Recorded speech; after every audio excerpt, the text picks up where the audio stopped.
Welcome to the Samuele Show, where business, innovation, and sustainability converge to drive progress. Are you ready to uncover solutions shaping our future? Let's dive in. Welcome to another episode of the show.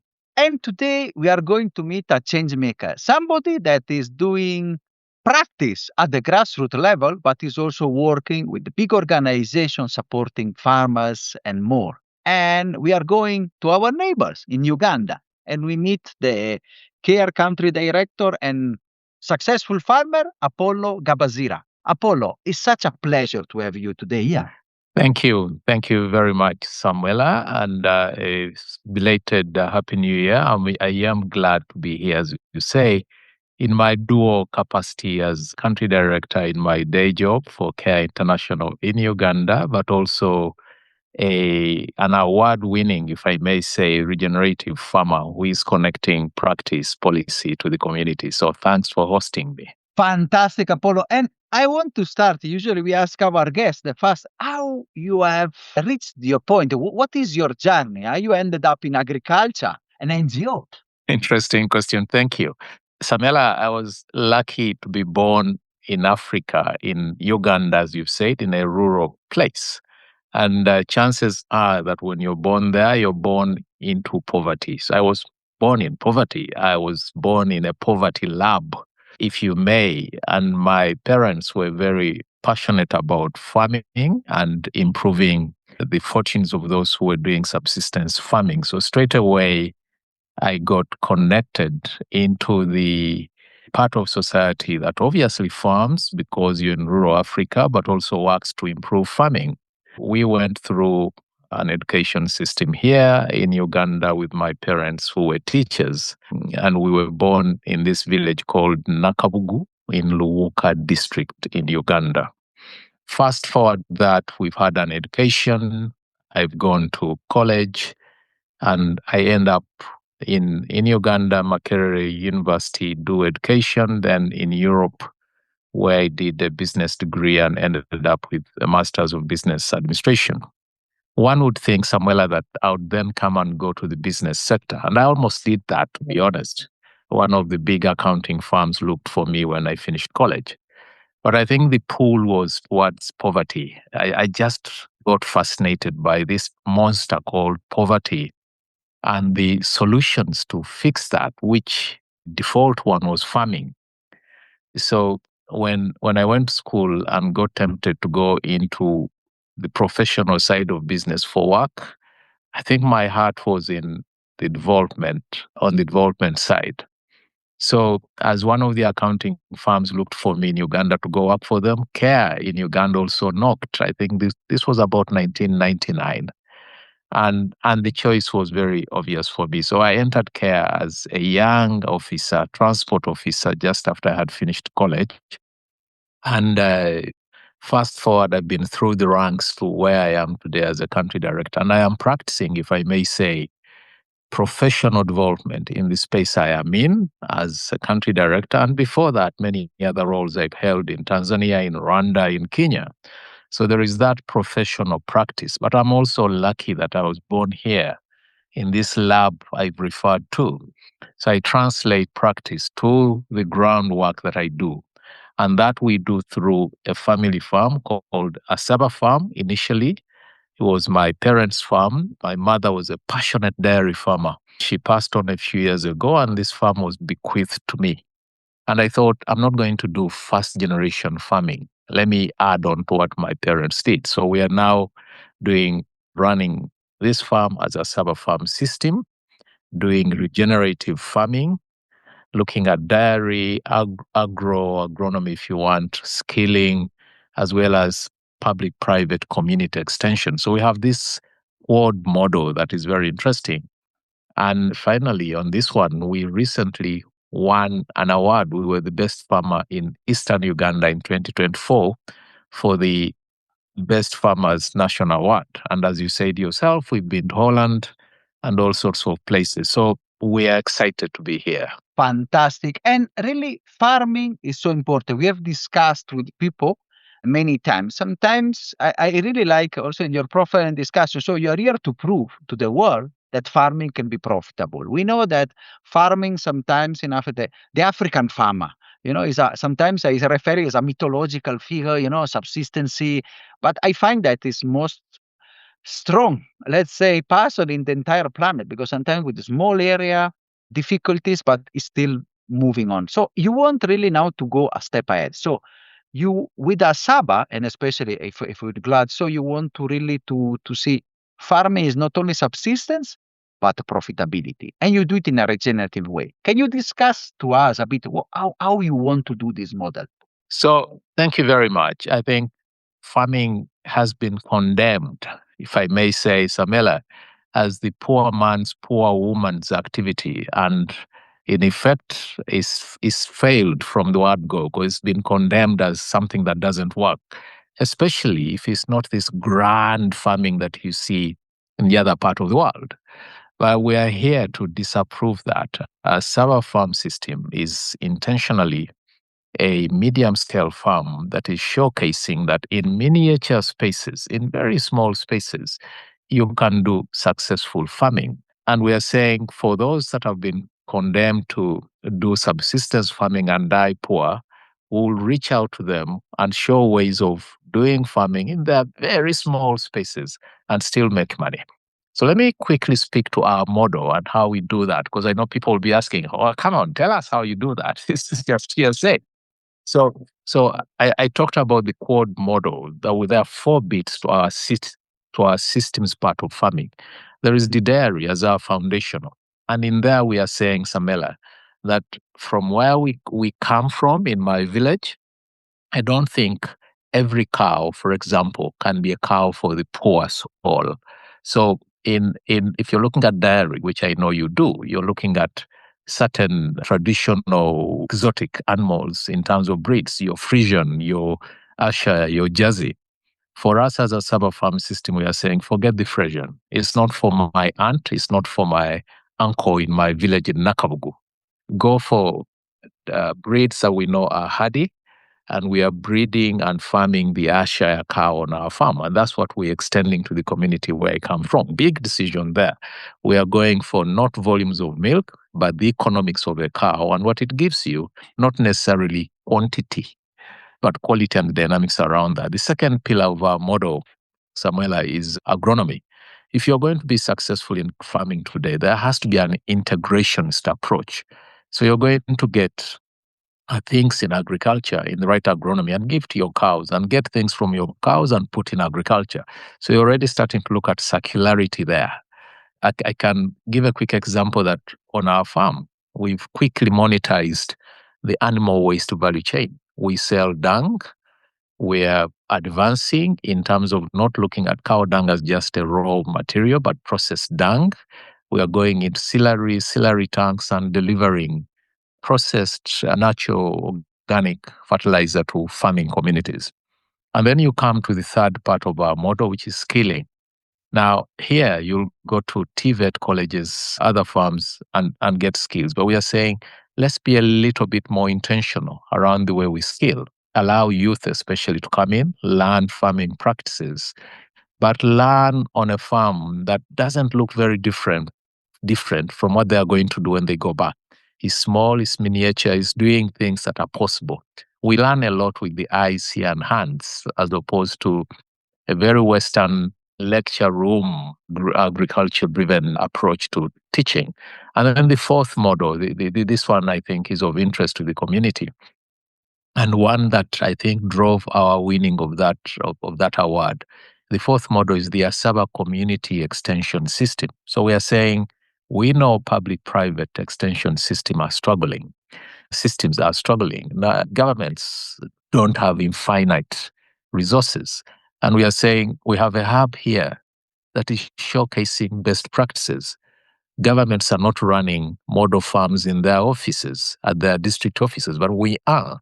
So we are saying, why don't we give this to the community to showcase best practice? And we've opened and we are continuing to monitor, to scale now, to optimize this chain of outlets or hubs called Asaba Farm System Farmers Point outlets. And those are doing one thing. They are providing inputs. They are providing services like artificial insemination and all that to farmers, small farmers in rural communities. These are not urban centers. Small hubs where people can go as a one-stop for advice on regenerative farming, on climate-smart agriculture. So in that, Samuel, I think you've had a complete model that is self-sustaining, that feeds into one another, but most of all, that is being made for communities, but also profit. So there's a duality there that you normally do not see in things that we're talking about on this podcast. Thank you. It's really fantastic. Thank you for the explanation, Lemore. Very clear. I really like it because I can see a lot of similarity of the work that we are trying to do. Maybe we can do even an exchange because I can see a lot of important points, especially for the farmers. And I really like the focus on profitability because sometimes, especially for projects, it's just putting inputs, but not looking at the long-term sustainability. And this system, especially, and also the extension, which is really important because we know maybe we have one extension officer for 20,000 farms at the Ministry of Agriculture, so it's a bit difficult for the poor guy to go around. See, and this one also led you to prices, in the Netherlands, the one you mentioned before. And another point that I read in the article, when you say that you take 20% of the lessons to shift 80% of the outcome. What does it mean? What do you meant about that? Okay, interesting. I like this part, Samuele, very much. So it's this 2080 rule that some people talk about, I think, that we are looking at here. So we are farming community. We've won an award. We've gone to the Center of Excellence in Farming. We all know what happens in the Netherlands. There is always this temptation when we learn, and I think it's just how learning has been over centuries, Samuele, that you go with a book and you write everything there is, and you come and try to do it. So you're trying to do everything and doing nothing. The thing we are doing here is very simple. We know that there are levers, there are critical drivers of success in an integrated system like we are running that is premised on the Asher cattle as our entry point. So when we went to Holland, we very carefully observed and quickly discovered on analysis that if you did two things from whatever we saw there, that if you mastered two things, you'd come and shift 80% of the outputs on a farm like Asaba Farm System. And these two things, nutrition and reproduction. And in the article with the East African magazine, the CEO magazine, I said, get your nutrition right, and you can increase your milk production on farms, not only ours, by the way, Samuele, but even smallholder farmers who are having one cow, by 40 to 50%. That's a humongous shift in terms of the shift. But that nutrition needs detail, needs understanding what goes in this tank or factory called a cow before you get milk. The other aspect was reproduction. We learned in Holland that every year a cow will give a farmer a calf and milk. Here in this part of the world, including our farm, which is quite advanced, we are keeping cows for more than a year at times without them giving you a calf. So in effect, they're eating the business. And we believe, and I am confident, that if you gave attention to those two factors, feeding, reproduction, as long as you have the right genetics, you're going to shift significantly the wealth, the outcomes coming from the business side of a farming enterprise. And as I say, this is transferable. It can be done in the communities we work in. It can be done with our 60 cows. It can be done with the one cow, because the principles are the same. So as a Asaba Farm System, we then come in and do the public-private community extension in showcasing how that happens. And we came back, we already at the job. I returned from Holland, I think, in October. We are at the job, and I'm sure that the jury is still out. Give us 1 year, we shall have started to see the shift. And in our public community extension, Samuele, and this is something we are telling those who want to hear us, we are saying stop going with this approach of very textbook, very toolbox. We have come with the magic wand. We are going to tell you everything, and tomorrow you'll be okay. No, I think we need to be more intentional, more tactical, more organic in our approach to helping others improve their farming fortunes. Thank you. And Apollo, when you were speaking, a lot of things come because I'm in the dairy. There's more scale. We know the production. Maybe sometimes in the baseline is 1 liter, 2 liter. When we are at 3 liters, and then when you put nutrition, maybe we get to 6, 7, and then farmers are miracle. And then it comes sometimes the new breeds. Frankenstein from when Canada and others, why you're saying let's put things that farmers do, because of course a frozen maybe consumes a lot and the farmer goes down. I've seen many projects like this. And my question is really about that. How do you bridge these two? Because you have the grassroots, the understanding, and sometimes the big project, the KR and the Uganda that you lead. How these two words, sometimes they talk together. So, in practice, are there ideas that you test coming to integrate really the NGO work to make it more effective? How how you put together these two words? Yeah. It's another very good question that you have this world on one side that is INGO, that is the cutting edge of a professionalized development model, and the reality of me, Apollo Gabazira, going to Asaba Farm System in my village in Nakavugu, which is quite remote, by the way, Samuele, is how do we marry the two? And the temptation, a little bit of a neo-colonial mentality here, is that it's the other side, it's the elite side that informs the non-elite side that is rural, grounded, and actually more into the roots of the community. But my experience is that we've done what we've done at Care International. And I can tell you I've had a wonderful career here. I've worked in Uganda, I've worked in Tanzania, I've worked in Rwanda. I have come back to Uganda now as a country director. I've also done extensive care work with the other care ecosystems. And there is so much to take away from a development point of view. And that has to be respected in its own right. Even as I sit here today, I'm still looking at care, continuing to bring out these cutting edge development poverty solving models. But on the other hand is an emerging reality, Samuele, that what we are doing, for example, at Asaba Farm System has to start informing what charities like the one I lead and others are doing, all the way from access to the community, all the way from the kind of subject I've talked about. How do you package learning?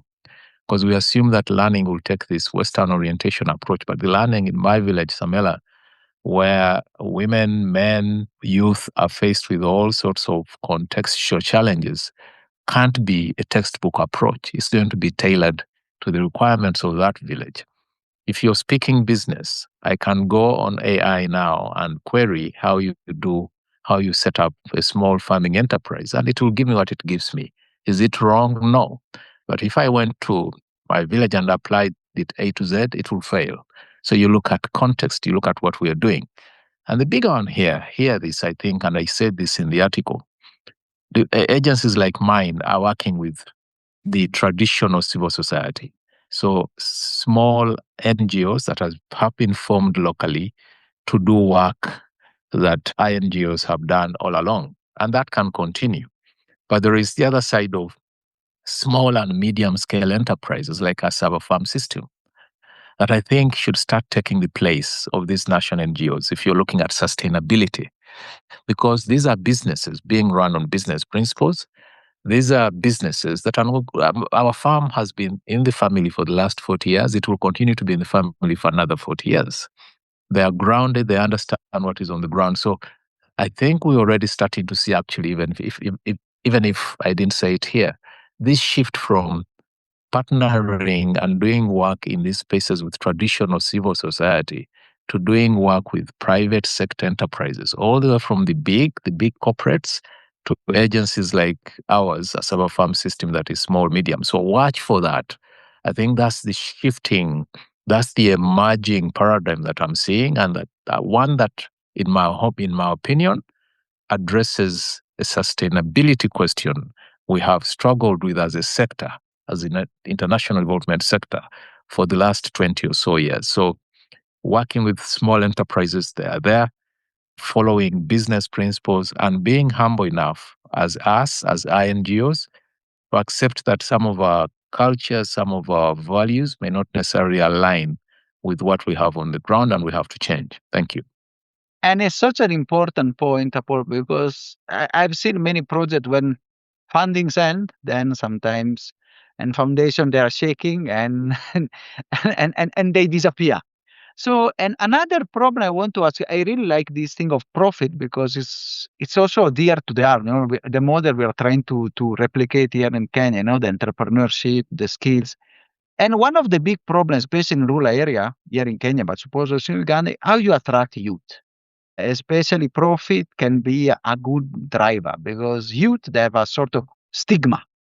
Agriculture is not for me. I want to go to the big city. I want to work with the sharp. I want to be a clerk or something. So how we can put profitability back into the farming, and how we can attract also the youth to give, you know, farming, and especially due to our population booming, the production that we need. Interesting dilemma there. And I want to look at it, Samuele, from a supply-demand dynamic. I mean, the youth are simply not demanding what is on offer in agriculture today. And that's the case because the supply is not dynamic enough, is not contemporary, is not sexy, if I may use their own words. And one of the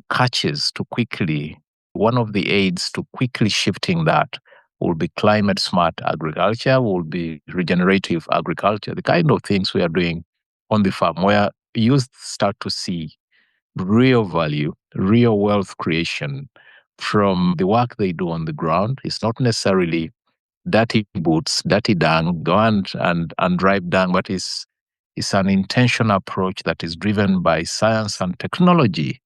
That is appropriate technology, by the way, not sophisticated things we pick from the other part of the world, but appropriate for our environment, where we use technology, we use agriculture to show youth that if you can actually use your brain a little bit more than you think to derive value, output, and access to markets with that very technology. And let me give a very practical example to you. The third pillar of our farming system is skilling.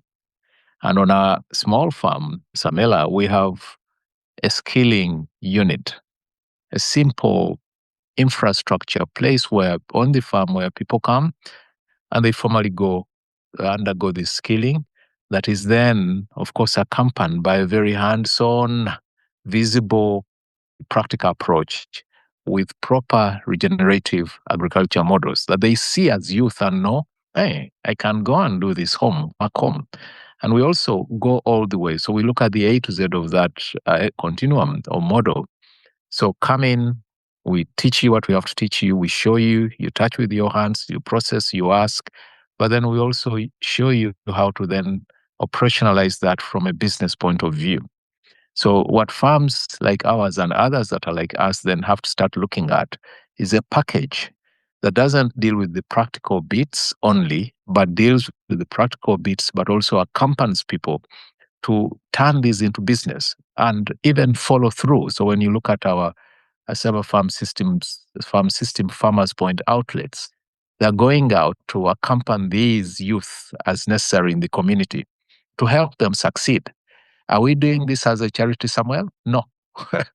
This is a service. So when youth come to our farm for this skilling, they pay a bit of money, nominal, so that we can also make some small profit, but also benefit them perhaps more than we do. We are signing right now MOUs, Memorandum of Understanding, with the techno-vocational colleges because they are buying into our model. Until we start to do things that make sense to youth, things that are sustainable, this generation is sharp. They don't see one day at a time. They see tens of days ahead at a time. So if they don't see viability and sustainability going forward, they just switch off and go to other things. That's the approach we are taking: organic, intentional, patient, learning on the go, but it's starting to yield results. And I think people should be watching that space. Thank you.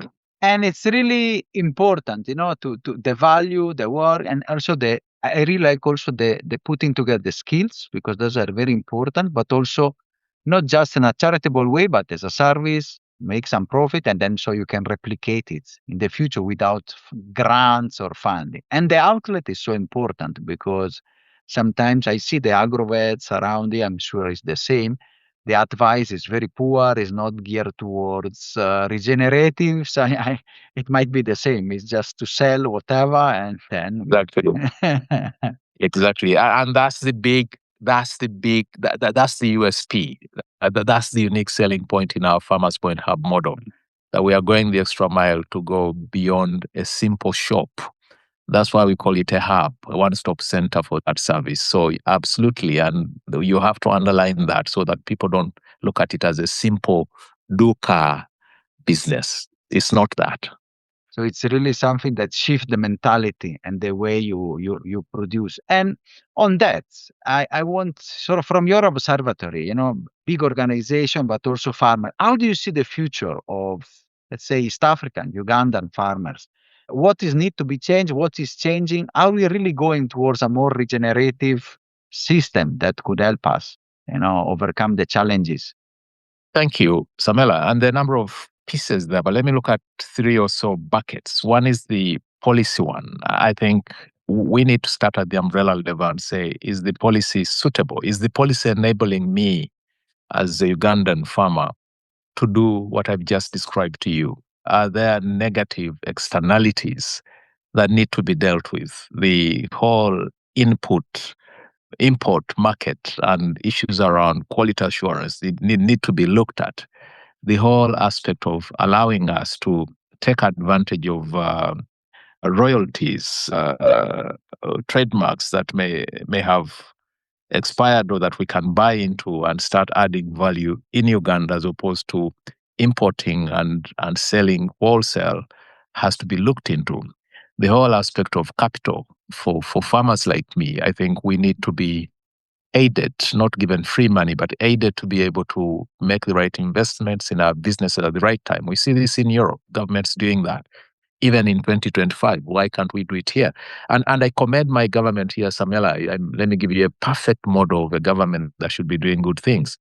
For medium-scale farmers like me, there is now a facility in Uganda with Postbank. It's now called Pearl Bank, where they give you an interest-free loan to boost your regenerative farming practices for those of us that are doing extension community and all that. So that kind of approach for me is critical at a policy level.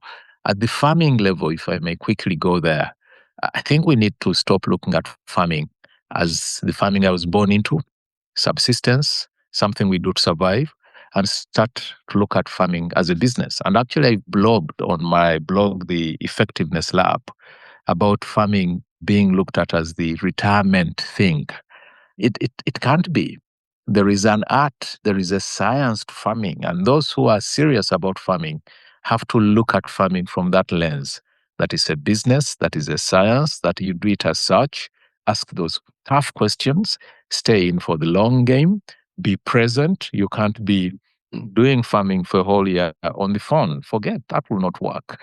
So there are aspects there. The third one and last one is the sustainability approach that farming has been left to the international, national charity sector to do.